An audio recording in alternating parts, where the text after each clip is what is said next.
आप चौटाला साहब के निधन पर जाकर आए हैं। हरियाणा की राजनीति में उनके जो विदाई है, उनको किस प्रकार से देख रहे हैं?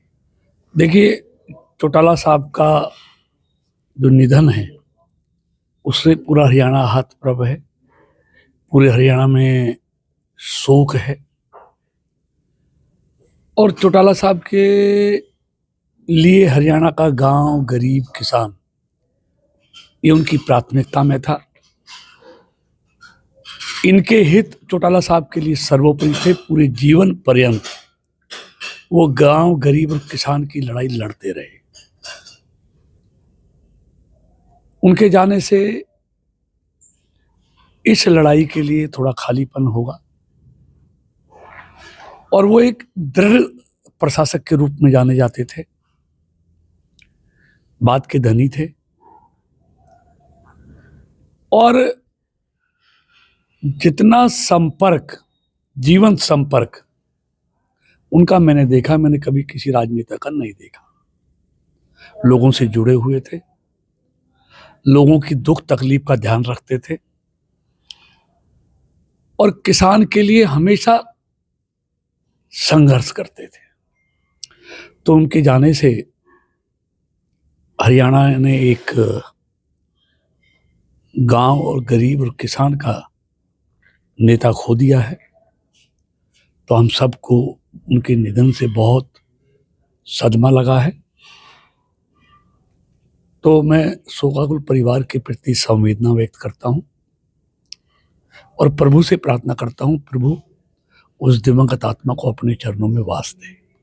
सर, एक आज आप सिरसा में हैं और सिरसा की सांसद कुमारी सैलजा ने आप पर आरोप लगाया है कि हमारे सांसदों ने उनके साथ धक्का मुक्की नहीं की थी। आप भी सांसद हैं और उन्होंने डंडे लेकर हमारा रास्ता रोका था। देखिए, ये हताश और निराश लोग हैं। ये वोट की चोट खाए हुए लोग हैं। हरियाणा के लोगों ने, देश के लोगों ने इनको वोट की ऐसी चोट मारी है कि इनके बर्दाश्त से बाहर है। ये कोई सकारात्मक बात करते ही नहीं है। नकारात्मक राजनीति इनका एजेंडा है। हर अच्छे काम का इन्होंने विरोध करना है। बाबा भीमराव अंबेडकर को जितना लज्जित कांग्रेस ने किया, शायद इतिहास में कोई और दूसरा दल नहीं होगा। उनकी जितनी उपेक्षा कांग्रेस ने की, इतना किसी ने नहीं किया। अब अपने पाप को छुपाने के लिए इन्होंने लोकसभा में भी झूठा प्रोपगंडा संविधान को लेकर किया कि संविधान बदल देंगे और अब पूरे अपने राज के दौरान, शासन के दौरान बाबा भीमराव अंबेडकर को अपमानित करने वाली पार्टी आज झूठ और फरेब की राजनीति करती है।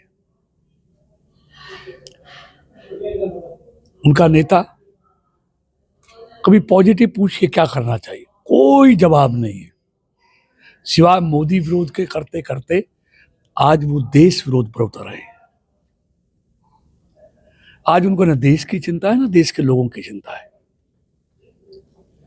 क्योंकि लगातार चुनाव हारने से वो आपा खो गए हैं। इसलिए वो अनगढ़ आरोप मोदी सरकार पर, मोदी जी पर, देश में वो आरक्षण की बात करते हैं और विदेश में जाकर आरक्षण समाप्त करने की बात करते हैं। ये इनका दोगला चरित्र है और ये आज से नहीं है, ये कांग्रेसियों की और इस परिवार की फितरत में है। इसलिए उसका ये हश्र हुआ है। इनको बढ़ता हुआ भारत, इनको रास नहीं आ रहा। ये भारत की प्रगति में रोड़ा बने हुए हैं, उसको रोकना चाहते हैं, देश को जातियों में बांटना चाहते हैं, एक दूसरे के प्रति घृणा पैदा करना चाहते हैं। और ये काम आज भी नहीं, हमेशा किया है। जो अंग्रेजों ने किया, बांटो और राज करो, आज वो देश में ये विपक्षी दल जिसको लीड कांग्रेस कर रही है, आज वो इस देश को जातियों में बांटना चाहते हैं। हम देश को और देश की जातियों को एक रूट कर रखना चाहते हैं कि देश पहले।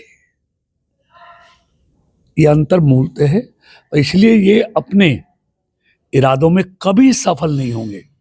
देश का मतदाता अच्छी तरह जानता है, देश के लोग बहुत जागरूक हैं, देश हित में क्या है उनसे ज्यादा कोई नहीं जानता, इसलिए ये अपने प्रयासों में सफल नहीं हुआ।